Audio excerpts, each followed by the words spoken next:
paused to rest, feeling as if he were in a kind of trance. The square, the weary faces, the religious men who were listening in silence, all seemed part of a dream. And in order to prove that what he was experiencing was real, he said, "Speak to us about loyalty." And he answered, "Loyalty can be compared to a shop selling exquisite porcelain vases, a shop to which love has given us the key. Each of those vases is beautiful because it is different, as is every person, every drop of rain, every rock sleeping on the mountainside. Sometimes, due to age or some unsuspected defect, a shelf collapses and falls, and the shop owner says to himself, "I invested years of my time and my love on this collection, but the vases have betrayed me and broken." The man sells his shop and leaves. He becomes a solitary, embittered individual, believing that he will never trust anyone again. It's true that some vases do break. A promise of loyalty broken.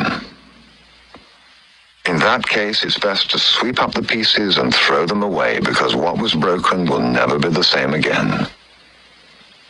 But sometimes the reasons why a shelf collapses and falls go beyond mere human intentions. It could be an earthquake, an enemy invasion, or clumsiness on the part of someone who enters the shop without looking where he's going. Men and women blame each other for the disaster. They say, "Someone should have foreseen what was going to happen," or, "If I'd been in charge, these problems could have been avoided." Nothing could be further from the truth. We are all prisoners of the sands of time, and we have no control over them. Time passes, and the shelf that fell gets mended. Other vases fighting for their place in the world are put there. The new shop owner, who understands that nothing lasts, smiles and says to himself, "That tragedy opened up an opportunity for me, and I will try to make the most of it. I will discover works of art I never even knew existed." The beauty of a shop selling porcelain vases is that each vase is unique. But when they're placed side by side, the vases exude harmony and reflect the hard work of the potter and the art of the painter. Each work of art could easily say, "I want to be noticed and I'm going to get out of here." But the moment it tries to do that, it will be transformed into a pile of broken shards with no value. And as it is with vases, so it is with men and women. And so it is with tribes and ships and trees and stars. Once we understand this, we can sit next to our neighbor at the end of the day, listening with respect to what he has to say and saying what he needs to hear, and neither of us will try to impose our ideas on the other. Beyond the mountains that separate the tribes, beyond the distance that separates bodies, there exists the community of spirits. We are part of that community, where there are no streets peopled with pointless words, only broad avenues that connect what is distant and sometimes have to be repaired because of the damage caused by time.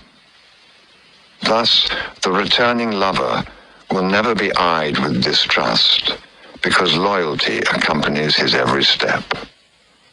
And the man who was seen as an enemy yesterday because there was a war being waged will now be seen as a friend because the war is over and life goes on.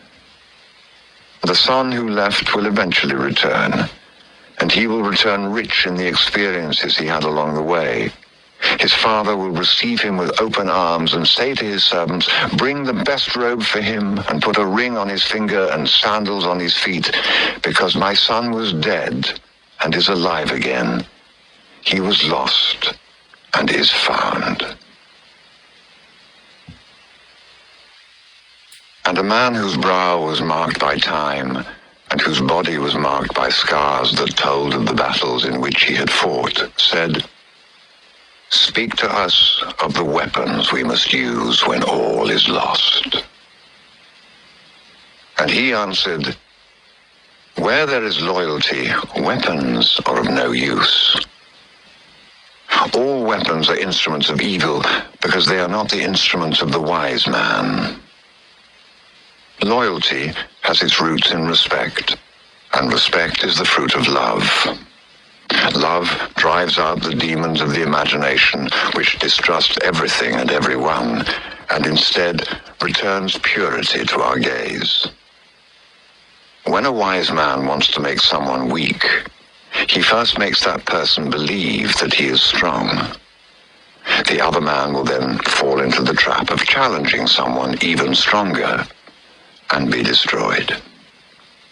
When a wise man wants to bring someone low, he first makes that person climb the highest mountain in the world to allow him the illusion that he is very powerful. The other man will then believe that he can go still higher and plunge into the abyss. When a wise man covets something that belongs to another man, he loads him with gifts. The other man will have so many useless objects to take care of that he will lose everything else, too busy trying to keep what he thinks he owns. When a wise man cannot discover what his opponent is planning, he feigns an attack.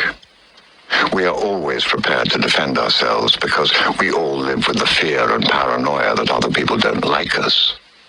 His opponent, however brilliant he may be, is insecure and reacts with excessive violence to the provocation. In doing so, he reveals what weapons he has. And the wise man thus discovers what his opponent's strong and weak points are. Then, knowing exactly what kind of reaction to expect, the wise man either attacks or retreats. This is how those who appear submissive and weak conquer and defeat those who are powerful and strong. And so, wise men often defeat warriors